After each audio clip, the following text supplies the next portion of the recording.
ഞാൻ മലയാള സിനിമയിൽ കണ്ടിട്ടുള്ള ഏറ്റവും വേഴ്സറ്റൈൽ ആയിട്ടുള്ള ഒരു 5 ആക്ടേഴ്സിനെ എടുക്കാൻ പറഞ്ഞാൽ ഞാൻ പറഞ്ഞ എൻ്റെ അഭിപ്രായമാണ്, അതിൽ 5-1 അതിനകത്ത് ഒരു തർക്കവുമില്ല. കാരണം കെട്ടിയോളാണ് മാലാക എന്ന് പറഞ്ഞ സിനിമ, ആ സിനിമ നമ്മൾ കാണുമ്പോൾ നമുക്ക് അതിന്റെ ലോഡ് അയാൾ ഫീൽ ചെയ്യിച്ചിട്ടില്ല.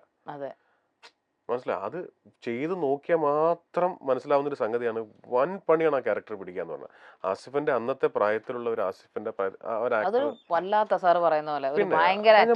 സ്ലീവ് വാച്ചൻ, അത് ബുദ്ധിമുട്ടാ ക്യാരക്ടർ.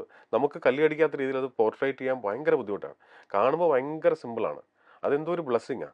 ഇനി അത് വിട്, കുറെ കൂടെ സട്ടിലായിട്ടുള്ള ഉയരെ, ഞാൻ പറഞ്ഞ അതാണ്. അപ്പൊ അത് ഗ്രേ ഷെയ്ഡ് ആണല്ലോ ഈ പറയുന്ന കൂമൻ അല്ലേ. ഇതൊക്കെ പ്രേക്ഷകർ അംഗീകരിച്ചിട്ടുള്ള കാര്യമാണ്. ഇപ്പൊ അല്ലെങ്കിൽ തന്നെ ഇപ്പൊ കുറ്റവും ശിക്ഷയും എന്ന് പറഞ്ഞ സിനിമയിലെ ചെയ്ത ക്യാരക്ടർ രസമായിട്ട് ചെയ്ത ക്യാരക്ടറാണ്. എനിക്ക് പലപ്പോഴും പറയാൻ വിട്ടുപോകുന്ന ഒരു സിനിമയുണ്ട്, ആസിഫും പറഞ്ഞു കേട്ടിട്ടില്ല, വൈറസ്. വൈറസ് എന്ന് പറഞ്ഞ സിനിമയിൽ ആസിഫ് ചെയ്തിരിക്കുന്ന ക്യാരക്ടർ ശരിക്കും, ഞാൻ ആ സിനിമ ഷൂട്ട് വിജയ് സൂപ്പറും പൗർണമിയും തിയേറ്ററിൽ കളിക്കുന്ന സമയത്താണ് അതിന്റെ ഷൂട്ട് നടക്കുന്നത്.